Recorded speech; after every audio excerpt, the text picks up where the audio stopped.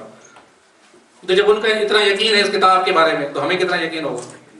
بھئی یہ کتاب مولا کی کتاب ہے نا، مولا کے خطبات ہیں اس میں، مولا کے بیانات ہیں، مولا کے اس میں خطوط ہیں، مولا کے کلمات قصار ہیں۔ آپ اس نہج البلاغہ کو اٹھا کے دیکھ لیں، نہج البلاغہ کا اگر آپ اٹھا کے دیکھ لیں گے، کوئی ایسا خطبہ نہیں ہے کہ جس میں امام نے تقوی کی تاکید نہ کی ہو۔ مولا نے تقوی کی تاکید نہ کی ہو۔ کیا مولا خامخواہ کہتے تھے اس طرح سے؟ مولا نے خامخواہ خطبوں کے اندر نعوذ باللہ تقوی کی اہمیت کو بیان کیا، بار بار اسی کا ذکر فرمایا۔ بھئی کوئی اہمیت ہوگی تبھی تو بیان فرمایا، وَإِلَّا مولا کے پاس اتنے موضوعات تھے اس پر گفتگو کرتے، بار بار اس کو مولا کیوں ذکر کر رہے ہیں؟ ہر خطبے کے اندر امام علیہ السلام نے تقریباً ہر خطبے کے اندر مختلف کلمات کے ذریعے سے، مختلف جملوں کے ذریعے سے، مختلف بیانات کے ذریعے سے مولا نے تقوی کا تذکرہ کیا ہے۔ تو اب نتیجہ کیا ہوا؟ قرآن اور اہل بیت کو اگر ہم نے لینا ہے تو قرآن اور اہل بیت کا بیان یہ ہے، قرآن کہتا ہے کہ تقوی کے بغیر عمل قبول نہیں ہوگا، اور مولا نہج البلاغہ کے اندر ہر خطبے کے اندر تقوی کی اہمیت کو بیان کر رہے ہیں، تقوی کی فضیلت کو بیان فرما رہے ہیں۔ اور جمعے کے خطبے کے اندر اللہ رسول نے یہ واجب قرار دے دیا کہ جو بھی جمعے کے خطبے میں جو بھی کہنا چاہے اسلام کے احکامات اور نصیحت کے بارے میں، لیکن اس سے پہلے تقوی کے بارے میں ضرور کہے، ہر ہفتے۔ کیوں کہا؟ اس لیے کہ تقوی ایک ایسا عمل ہے، تقوی ایک ایسی خصوصیت ہے کہ جب تک انسان کے اندر میں یہ تقوی پیدا نہیں ہوگا ہمارا کوئی عمل قبول نہیں ہوگا۔ صلوات پڑھیں محمد والے۔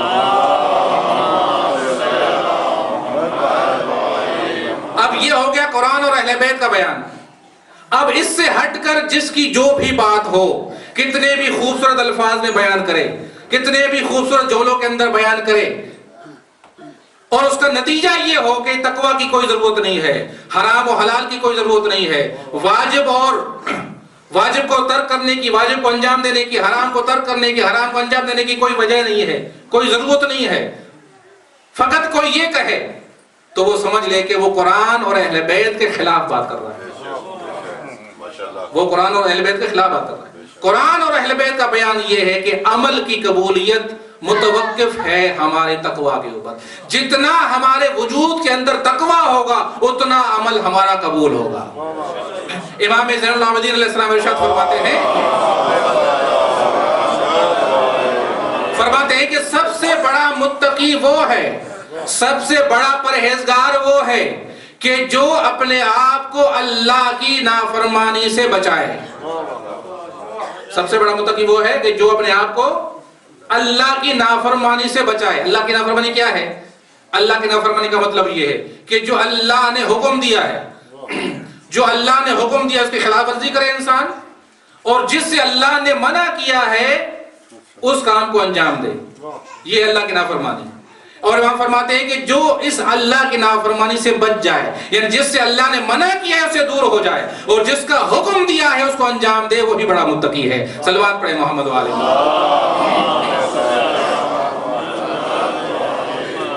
لہٰذا عزیزو، دنیا کے اندر جو بھی باتیں سنیں، آپ جو بھی نظریے سنیں، جو بھی بیان سنیں، اگر وہ قرآن اور اہل بیت سے ہٹ کر ہیں، اگر وہ قرآن اور اہل بیت سے ہٹ کر ہیں تو ان میں ذرہ برابر وزن نہیں ہے، ذرہ برابر اس کی اہمیت نہیں ہے، ذرہ برابر اس کی قدر و قیمت نہیں ہے۔ اس لیے کہ ہمیں تو پیغمبر نے یہی بتایا کہ قرآن اور اہل بیت سے ہدایت ملے گی، باقی کسی شے سے انسان کو ہدایت نہیں مل سکتی۔ لہٰذا تقوی اور پرہیزگاری جتنا جتنا انسان کے اندر پیدا ہوتا جائے گا، وہ طہارت نفس جتنی انسان کے اندر پیدا ہو جائے گی، وہ خود بخود آل محمد کے قریب ہوتا جائے گا۔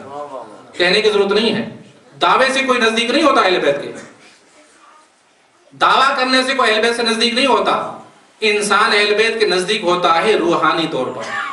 جب انسان کا نفس پاک ہو جائے گا تقوی کے ذریعے سے، جب انسان کیا روح پاک ہو جائے گا تقوی کے ذریعے سے، وہ چاہے اعلان کرے یا نہ کرے، چاہے دعویٰ کرے نہ کرے، وہ خود بخود اہل بیت کے قریب ہے۔ صلوات پڑھیں محمد والے۔